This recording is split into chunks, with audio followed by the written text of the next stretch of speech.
Voulez-vous contribuer à notre chaîne? C'est facile. Le lien pour devenir un soutien sur Patreon se trouve dans la description. Abonnez-vous à notre chaîne, aimez et partagez nos vidéos avec vos amis. Et n'oubliez pas de laisser votre commentaire. De cette façon, vous nous aidez beaucoup à diffuser la parole de Dieu.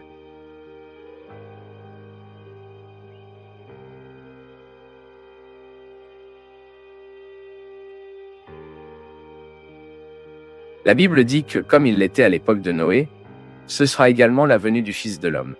Cela signifie que le temps du retour du Seigneur Jésus-Christ aura des similitudes avec le temps de Noé, lorsque Dieu a envoyé l'inondation sur la terre. Mais quelles similitudes seront-elles?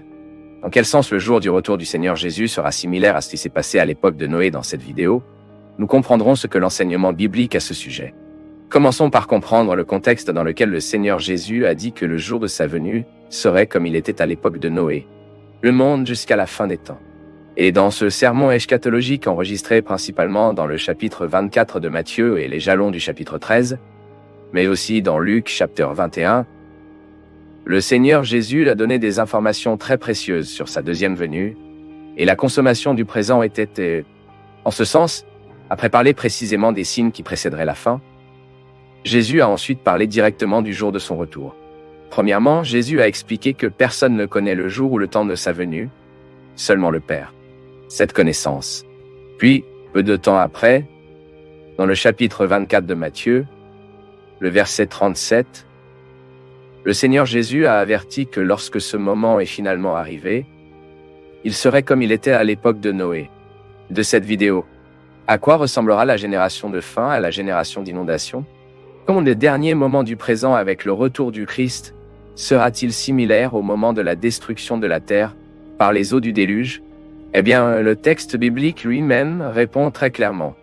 Dans Matthieu chapitre 24 et verset 38, le Seigneur Jésus dit que dans les jours précédents des inondations, des gens mangeaient, buvaient et se sont mariés, et il en était ainsi jusqu'au jour où Noé est entré dans l'arche et dans l'arche. L'idée est que les gens qui vivaient dans la période prédiluvienne ont suivi le cours de leur vie normalement. Ils vivaient comme s'ils n'avaient jamais eu à rendre compte de quelqu'un. Ces personnes se sont efforcées dans les affaires de la vie et ont ignoré la conclamation pour le regret. Même dans ces deux épîtres, l'apôtre Pierre a écrit sur Noah en tant que commissaire-priseur de justice dans sa génération, en tant que prophète à travers lequel l'Esprit du Christ a parlé aux hommes.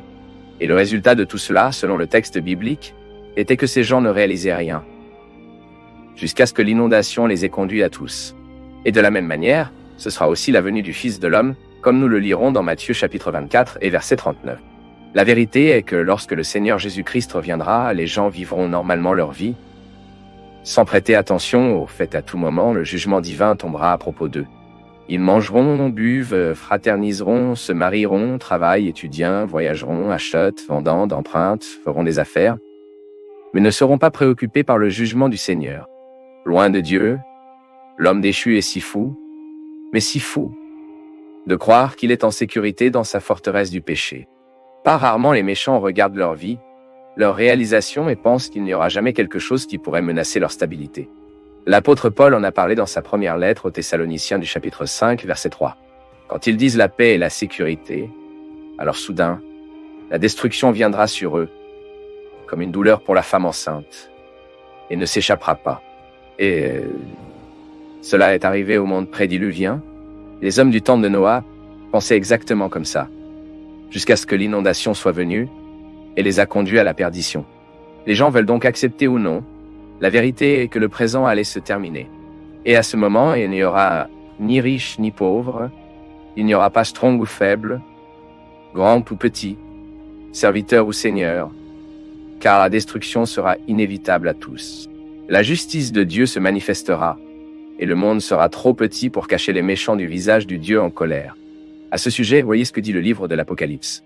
Puis les rois de la terre, les princes, les généraux, les riches, les puissants, tous les hommes, que ce soit des serviteurs et libres, se cachaient dans des grottes et entre les rochers des montagnes. Ils ont crié aux montagnes et aux rochers, sont tombés sur nous, et se cachent du visage de celui qui est assis sur le trône et la colère de l'agneau. Pour le grand jour de leur colère est venu et qui peut soutenir? Par conséquent, lorsque le Seigneur Jésus dit que le jour de sa venue sera comme il l'était à l'époque de Noé, il nous apprend également que le jugement de Dieu sera incontournable. À ce sujet, après votre sermon, Jésus explique qu'ils travailleront deux, l'un sera pris et l'autre restera. 2 dormiront dans le même lit, et seront pris, et quitteront l'autre.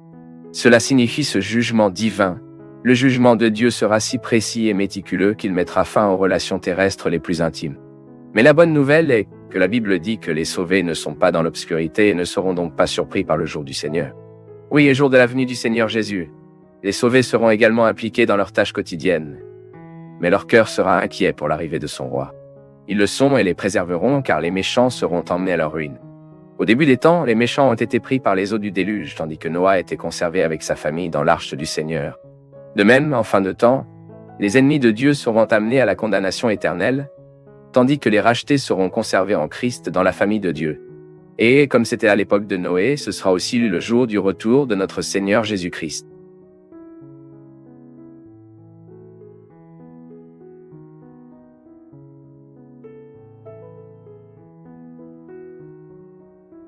Nous du Path of Faith sommes heureux d'être avec vous en ce moment.